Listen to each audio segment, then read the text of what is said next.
Olá pessoal, bem-vindos ao nosso canal, a História Bíblica da Criação. Neste vídeo vamos falar um pouco mais sobre o tempo e também, em linhas gerais, da teoria da relatividade. Então vamos lá. Encontramos novamente em Agostinho uma exposição famosa, bem apropriada e também atual sobre o tempo. Diz ele: quem poderá explicá-lo clara e brevemente? Quem o poderá apreender, mesmo só com o pensamento, para depois nos traduzir em palavras o seu conceito? E que assunto mais familiar e mais batido em nossas conversas do que o tempo? Quando dele falamos, compreendemos o que dizemos. Compreendemos também o que nos dizem quando dele nos falam. O que é, por conseguinte, o tempo? Se ninguém me pergunta, eu sei. Mas se eu quiser explicar a quem me fizer a pergunta, já não sei. Ainda que o tempo continue sendo para nós um mistério, pode-se afirmar, contudo, que a partir do início do século XX, com o surgimento da teoria da relatividade na física, conseguimos ampliar nossa compreensão sobre o tempo. Desta maneira, conforme pretendemos ver neste e também nos próximos vídeos, a física não só poderá nos ajudar no estudo dos dias bíblicos de um modo geral, mas, acima de tudo, no estudo dos dias da primeira semana da criação.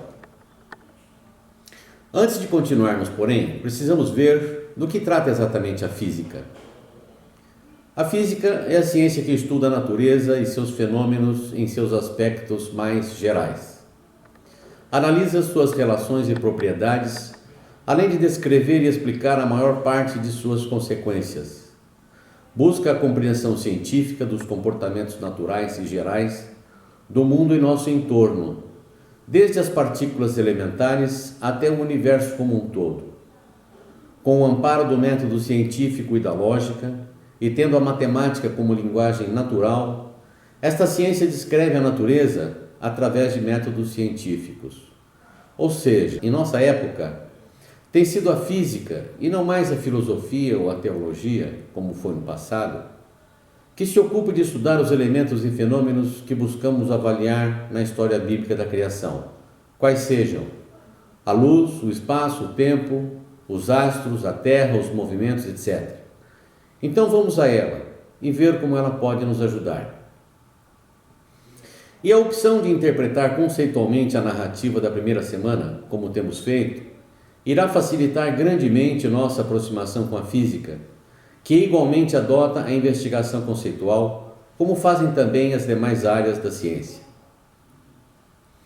E a despeito das contas, equações e fórmulas que nos assustam na física, é tranquilizador saber que a maioria das ideias fundamentais da ciência são essencialmente simples e podem, via de regra, ser expressadas em linguagem compreensível a qualquer um.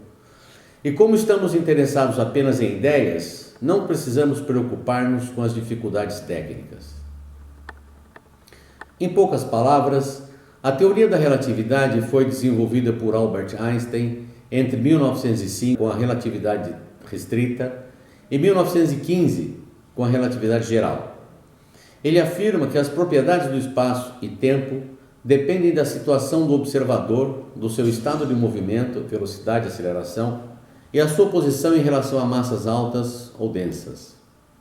Nos dizeres de Einstein e Enfield, a teoria forma uma estrutura geral que abrange todos os fenômenos da física, lembrando que a divisão em tempo e espaço não tem significado objetivo algum, porquanto o tempo não é mais absoluto, como já vimos no vídeo anterior. E segundo Igor Novikov, a essência dessa teoria consiste em ela ter ligado de modo inextricável as propriedades do espaço e do tempo com as forças da gravidade. Conforme veremos, a teoria da relatividade pode nos ajudar de diversas maneiras no estudo dos dias da primeira semana. Vejamos, por exemplo, esta observação de Stephen Hawking, falando da unidade espaço-tempo proposta pela teoria da relatividade. Quando um corpo se move no universo, afeta a curva do espaço-tempo, e por sua vez, a curva do espaço-tempo afeta a forma como os corpos se movem e as forças atuam. Ela nos faz lembrar do quarto dia, quando, após a criação dos astros, os dias que vinham livres do ciclo anual, passam a existir a partir de então, orbitando na gravidade do astro do dia, sob a marca do ano. Ou estas duas observações de Igor Novikov: o tempo pode ocorrer de maneiras diferentes. De acordo com a teoria de Einstein, no campo gravitacional forte, o tempo decorre mais devagar do que o tempo medido longe das massas gravitacionais, onde a gravidade é fraca. Esta relação entre tempo e gravidade nos remete também a um eventual aumento de massa e gravidade na Terra, advindas de um dilúvio de grandes proporções, conforme se descreve nos capítulos 6, 7, 8 e 9 de Gênesis. Chama a atenção, assim, que antes do dilúvio, sob uma gravidade mais fraca, o tempo de vida dos seres humanos era contado em centenas de anos, e depois do dilúvio, com a gravidade mais forte, a expectativa de vida seja reduzida para dezenas de anos, ou ainda que a relação entre tempo e gravidade esteja implicada de alguma maneira no contraste entre a perspectiva de uma criação recente, menor que 10 mil anos, sugerida pelo texto bíblico, com a aparência de uma terra velha de bilhões de anos, como se conclui hoje pela estratificação geológica. Uma outra importante consequência da teoria de Einstein é que um relógio que se desloque parecerá funcionar lentamente comparado a um relógio similar em repouso com relação ao observador. E quanto mais a velocidade do relógio que se desloca se aproximar da velocidade da luz, mais lentamente ele parecerá marchar. Este aparente lenteamento de um relógio que se desloca é chamado de dilatação do tempo. De todas as consequências da teoria de Einstein, foi esta que pareceu a muita gente a mais difícil de aceitar, uma vez que entra em conflito com nossa intuição de tempo ditada pelo senso comum. Entretanto, existem hoje fartas provas experimentais, particularmente as fornecidas por partículas de alta velocidade, que corroboram essa conclusão. Todavia, as consequências da teoria da relatividade, no tocante às relações entre tempo, gravidade e movimento, ainda que possam ser de fato relevantes no estudo dos dias bíblicos, ultrapassam os limites desta reflexão. O que nos interessa, além da constatação de que o tempo pode fluir de maneiras diferentes, é o método adotado pela teoria da relatividade no reconhecimento dos eventos, avaliando-os na dependência do observador e do sistema de referências no qual ele se encontra, como veremos a seguir. Enquanto para Newton o tempo era independente do universo, a visão que prevalece desde que a teoria de Einstein passou a ser vista como uma parte essencial da física é de que o tempo é um aspecto do universo que depende do observador. É interessante que sempre ouvimos a respeito da narrativa da primeira semana no Gênesis que o autor, ao descrevê-lo, tinha em mente um leitor observador que estivesse presente na cena dos eventos criativos, o que vem ser consistente com o ensino fundamental da teoria da relatividade. Se não, vejamos. Nos dizeres de Einstein e Infield, em todas as experiências mecânicas, sejam de que tipo forem, temos de determinar as posições de pontos materiais em algum tempo definido, mas a posição tem de ser sempre descrita com relação a algo. Devemos ter o que chamamos estrutura de referência. Assim, por exemplo, ao descrever as posições de objetos e pessoas em uma cidade, as ruas e avenidas formam a estrutura a qual fazemos referência. Essa estrutura a que referimos todas as nossas observações é chamada sistema coordenado. Como essa expressão será usada com muita frequência, escreveremos simplesmente SC para representá-la.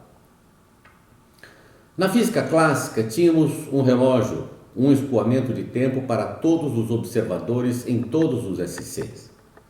O tempo, e portanto palavras como simultaneamente, mais cedo e mais tarde, tinham um significado absoluto, independente de qualquer SC. Dois acontecimentos que ocorressem ao mesmo tempo em um SC necessariamente ocorreriam simultaneamente em todos os outros SC. As suposições da teoria da relatividade nos forçam a abandonar esse ponto de vista. Descreveremos dois acontecimentos ocorrendo ao mesmo tempo em um SC, mas em tempos diferentes em outro SC. Nossa tarefa é compreender sua consequência, compreender o significado da sentença. Dois acontecimentos que são simultâneos em um SC poderão ou não ser simultâneos em outro SC. Assim, por exemplo, de acordo com esta maneira de observar os eventos, a luta entre os pontos de vista de Ptolomeu e Copérnico, tão violenta nos primórdios da ciência, seria então bastante destituída de sentido. Qualquer dos dois SC poderia ser usado com igual justificativa. As duas sentenças, o Sol está em repouso e a Terra se move, ou o Sol se move e a Terra está em repouso, significariam simplesmente duas convenções concernentes a dois SC diferentes. Aqui a investigação começa a ficar mais interessante e mais próxima de onde queremos chegar. Ou seja, conforme ensina a teoria da relatividade, para um observador situado na Terra, no SC da Terra, quem se move é o Sol. O que fez Copérnico foi mudar o SC da Terra para o Sol e assim afirmar a partir de então que a Terra gira em torno do Sol. E como isso pode nos ajudar no estudo de Gênesis 1? Antes de continuarmos, vejamos numa ilustração simples e rápida a importância de se avaliar o tempo de acordo com determinado sistema coordenado. Quando dois eventos ocorrem no mesmo ponto, em um referencial inercial, o intervalo de tempo entre os eventos, medido neste referencial, é chamado de intervalo de tempo próprio ou tempo próprio. O intervalo de tempo em qualquer outro referencial é sempre maior que o tempo próprio. Então vamos lá. Tomemos um exemplo simples a fim de verificar como a ideia de simultaneidade também se tornou relativa a partir de Einstein. Vejamos o disparo de uma peça de artilharia produzindo dois eventos, o sinal luminoso e o som decorrentes do disparo. Imaginemos agora três observadores situados em três posições ou em três sistemas coordenados diferentes em relação aos dois eventos luz e som decorrentes do disparo. O primeiro observador próximo ao disparo, o segundo observador distante do disparo e um terceiro observador postado no projétil. Como o primeiro observador no sistema coordenado próximo ao disparo identifica os dois eventos. Ele vê o disparo e ouve o ruído ao mesmo tempo, ou seja, a visão do disparo e o barulho são simultâneos. Como o segundo observador agora no sistema coordenado distante do disparo, identifica os eventos. Ele primeiro vê o disparo e só depois de algum tempo ouve o ruído. Ou seja, os eventos luminoso e sonoro não são simultâneos. E como seria se tivéssemos um terceiro observador postado no projétil? Ele veria o disparo, mas não ouviria o ruído. Para ele, o segundo evento deixa de existir. A diferença de tempo ocorrida entre o primeiro e o segundo observador se deu porque, sendo a velocidade da luz maior que a do som, o segundo observador primeiro viu o disparo e depois ouviu. Essa diferença não foi verificada pelo primeiro observador, já que ele se encontrava próximo do acontecimento. Com relação ao terceiro observador, ele não ouviria o ruído da explosão, porque a velocidade do projétil é maior que a do som. Provavelmente, grande parte das dificuldades históricas de interpretação dos dias da primeira semana decorre de uma leitura indistinta dos dias, conforme veremos mais adiante no decorrer dos próximos vídeos. Com o método de estudo apresentado pela teoria da relatividade, entretanto, podemos dividir as descrições dos dias bíblicos de acordo com determinados sistemas de referência, considerando, por exemplo, a primeira semana e o paraíso, descrito antes do pecado, como um sistema coordenado próprio, distinto e separado deste sistema em que nos encontramos atualmente depois do pecado.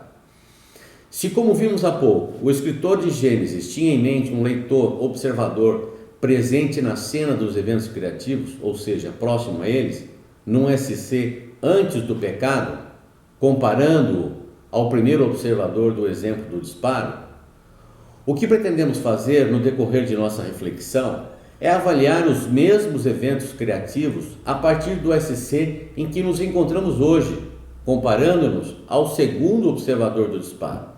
E desta maneira, não só conseguiremos interpretar melhor os dias da primeira semana, como também verificamos que, provavelmente, o perfil do tempo naqueles primeiros 6 dias surge diferente do perfil do tempo que conhecemos hoje.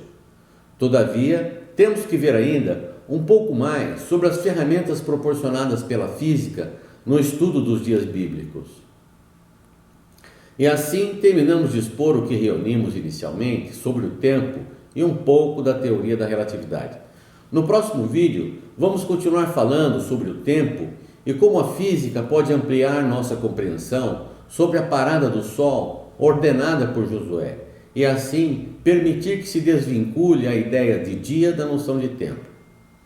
Separamos abaixo, na descrição do vídeo, alguns links de conteúdos produzidos por especialistas com mais detalhes sobre as contribuições de Einstein para a física moderna. Eles tratam, de maneira mais ampla e ajustada, da teoria da relatividade e seus desdobramentos no tocante à luz, ao tempo, à gravidade, movimento, simultaneidade, etc., em seus aspectos históricos e também técnicos. Grande abraço a todos. Se você gostou desse vídeo, dê o seu like e compartilhe. Se inscreva no canal, ative o sininho para notificações de novos vídeos e não se esqueça de registrar seu comentário. Que Deus nos abençoe.